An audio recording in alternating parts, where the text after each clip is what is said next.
வணக்கம். IBACIO Grade 2 Technical Requirement 2023 notification ரீசெண்டா announce பண்ணியிருந்தாங்க. அதுக்கான கம்ப்ளீட் இன்ஃபர்மேஷன் இந்த வீடியோல பார்க்கலாம். ஃபர்ஸ்ட் நோட்டிஃபிகேஷன் பிரீஃபா பார்த்து ஒன்ஸ் நம்ம எலிஜிபிளா இருந்தா எப்படி அப்ளை பண்றது பார்த்து இந்த வீடியோ வைண்ட் அப் பண்ணிடலாம். நோட்டிஃபிகேஷன்ஸ்ல கிராஜுவேட் இந்தியன் நேஷனல் மட்டும்தான் எலிஜிபிள்னு சொல்லிடுறாங்க. ஸோ கம்ப்ளீட்டா நீங்க வந்து கிராஜுவேட் முடிச்சிருக்கணும். அண்ட் ஆல்சோ கேட் 2021, 22, 23 இதுல நீங்க குவாலிஃபை பண்ணீங்க, நீங்க எலிஜிபிள். ஸோ கிளாசிஃபிகேஷன் என்ன சொல்லியிருக்காங்கன்னா குரூப் சி போஸ்ட் இதுக்கான பே ஸ்கேலுமே வந்து என்னன்னா இங்க மென்ஷன் பண்ணியிருக்காங்க. அடுத்து இம்பார்ட்டன்ட் பார்க்க வேண்டியது வந்து ப்ரொஜெக்டட் வேகன்சி விச் மீன்ஸ் இது ஒரு டென்டேட்டிவ் வேகன்சி எப்போ வேணா மாறலாம். இதில் computer science and information technology வந்து 79 இருக்கு, எலக்ட்ரானிக்ஸ் அண்ட் கம்யூனிகேஷன்ஸ்க்கு 147 இருக்கு. கேட்டகரி வைஸ் வந்து டிஃபரன்ஷியேட் பண்ணி கொடுத்துருக்காங்க. சரி, எசென்ஷியல் குவாலிஃபிகேஷன் சொன்ன மாதிரி இங்கே கேட் ஸ்கோர் வந்து என்ன அப்படின்னு பார்த்தீங்கன்னா குவாலிஃபை பண்ணியிருக்கணும் 2021, 22 ஆர் 23 மட்டும்தான் வந்து என்னன்னா eligible. In particular electronics and communications or வந்து computer science and information technology. இப்போ பிஇ பிடெக் ஃபீல்டில் வந்து என்னன்னா உங்களுக்கு கொடுக்கப்பட்ட வந்து என்னன்னா கேட்டகரி ஆர் உங்கள் டிபார்ட்மெண்ட் வந்து குவாலிஃபை பண்ணியிருக்கணும். சேம் டைம் சில பீப்புள் வந்து என்னன்னா மாஸ்டர் டிகிரியை வந்து என்ன முடிச்சிருக்கும் in science with electronics or physics with electronics or electronics communication or computer science நம்ம வந்து எலிஜிபிள்னு சொல்லியிருக்காங்க. இல்ல மாஸ்டர் டிகிரி அண்ட் கம்ப்யூட்டர் அப்ளிகேஷன்ல முடிச்சிருந்தாலுமே நிம்மளுமே வந்து எலிஜிபிள். இதுக்கான ஏஜ் லிமிட் வந்துன்னா 18ல இருந்து 27ன்னு சொல்லியிருக்காங்க. அதாவது இப்போ எஸ்சி எஸ்டி நம்ம கேட்டகரியில இருந்தோம்னா நம்மளுக்கு 5 வருஷம் ரிலாக்ஸேஷன் இருக்கும். ஓபிசி கேட்டகரியில இருந்தா நம்மளுக்கு 3 வருஷம் இருக்கும். இது இம்பார்ட்டன்ட் பார்க்க வேண்டியது. அடுத்து ஸ்கீம் ஆஃப் எக்ஸாமினேஷன்ஸ் என்ன சொல்றாங்கன்னா இது ரிட்டர்ன் எதுவுமே கிடையாது. ஒன்ஸ் நம்ம கேட் ஸ்கோர் வந்து என்ன அப்படின்னு பார்த்தீங்கன்னா குவாலிஃபை பண்ணியிருந்தா அதை 1000 மார்க்குக்கு வந்து என்ன அப்படின்னு பார்த்தீங்கன்னா எடுத்துக்கிடுவாங்க.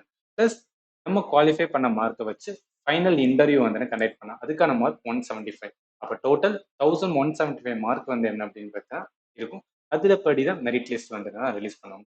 இன்டர்வியூ மோஸ்ட்லி எதை பத்தி கொஸ்டின்ஸ் இருக்குன்னா உங்களோட subject knowledge and also communication skill இது ரெண்டையுமே வந்து பார்ப்பாங்க.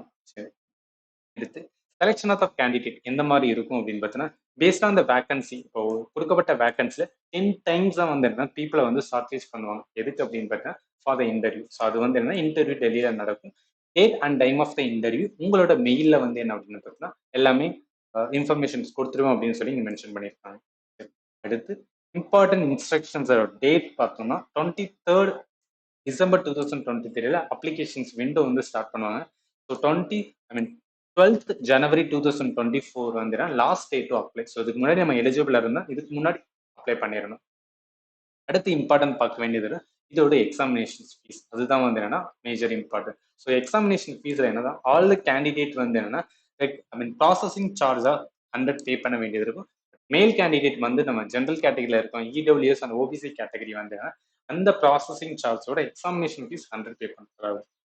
மொத்தம் 200 நம்ம பே பண்ண வேண்டியிருக்கும். அந்த கேண்டிடேட் வந்து SC ST and also PWD உமனா இருந்தோம் அப்படின்னா அவங்க வந்து என்னன்னா 100 மட்டும் பே பண்ண போதும் ப்ராசஸிங் சார்ஜ். இதுதான் மென்ஷன் பண்ணியிருக்காங்க. And mode of payment online offline mostly preferable with online.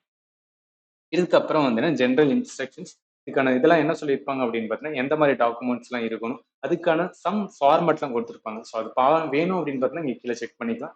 இப்போ நம்ம ஒன்ஸ் எலிஜிபிளாக தெரிஞ்சதுக்கு அப்புறம் எப்படி அப்ளை பண்ணுறது அப்படின்னு பார்த்தீங்கன்னா இங்கே வந்து என்ன அப்படின்னு பார்த்தீங்கன்னா digital-m.com அப்படின்னு பார்த்தீங்கன்னா ஒரு இது இருக்கு. ஸோ இந்த வெப்சைட்டோட இது லிங்க் வந்து என்னன்னா இந்த வீடியோ டிஸ்கிரிப்ஷன் பாக்ஸில் நான் ப்ரொவைட் பண்ணுறேன். டேரெக்டாக கிளிக் பண்ணி செக் பண்ணி அண்ட் ஆல்சோ பிடிஎஃப்மே ப்ரொவைட் பண்ணுற நோட்டிஃபிகேஷன்ஸ் அதை நீங்கள் கிளிக் பண்ணி செக் பண்ணிக்கலாம். அடுத்து நம்ம பார்க்க வேண்டியது என்னன்னா ஒன்ஸ் நம்ம ஆல்ரெடி லாகின் பண்ணியிருந்தோம்னா ரெஜிஸ்டர் பண்ணாமல் டேரெக்டாக லாகின் பண்ணிட்டு போயிடலாம். ஃபர்ஸ்ட் டைம் ரெஜிஸ்ட்ரேஷன் பண்ண போகிறோம் ஃப்ரெஷர் கேண்டிடேட் அப்படின்னு பார்த்தீங்கன்னா கிளிக் ஹியர் பார்த்தீங்கன்னா டு ரெஜிஸ்டர். ஸோ இதை கிளிக் பண்ணி வந்துட்டு நம்ம பண்ண வேண்டியது இருக்கும். இதை கிளிக் பண்ணோம் அப்படின்னு பார்த்தீங்கன்னா ஒரு நியூ ஃபார்ம் மாதிரி ஒரு நியூ டேப் வந்து ஒன்று ஓப்பன். இதில் பேசிக்ஸ் எல்லாம் கேட்டிருப்பாங்க. ஸோ எந்த போஸ்ட்டுக்கு அப்ளை பண்ண போகிறோம் assistant central officer grade 2 tech என்ட்ரியில். அதுக்கப்புறம் வந்து என்னன்னா நம்மளோட இதெல்லாம் கொடுக்க வேண்டியது இருக்கு. ஸோ அதை ஃபில்அப் பண்ணதுக்கு அப்புறம் வந்து என்னன்னா ஃபைனல் வந்து என்னன்னு இது கொடுத்து ஐ அக்ரி கொடுத்து பண்ணீங்க அப்படின்னு ஃபைனல். இதுக்கப்புறம் உங்களுக்கு டாக்குமெண்டேஷன்ஸ் கம்ப்ளீட் பண்ண வேண்டியது. அண்ட் ஆல்சோ பேமெண்ட் முடிச்சதுக்கப்புறம் உங்களுக்கு மெயிலுக்கு வந்து சக்ஸஸ்ஃபுல்லாக வந்து என்ன வரும் அப்ளை பண்ணிட்டீங்களா இல்லையா அப்படின்னு அதை பார்த்து நாங்கள் செக் பண்ணிட்டு வந்து ஒன்ஸ் கம்ப்ளீட் பண்ணிட்டோம்னு தெரிஞ்சுக்கணும். ஃபைனலி தேங்க்யூ ஃபார் வாட்சிங். Have a nice day.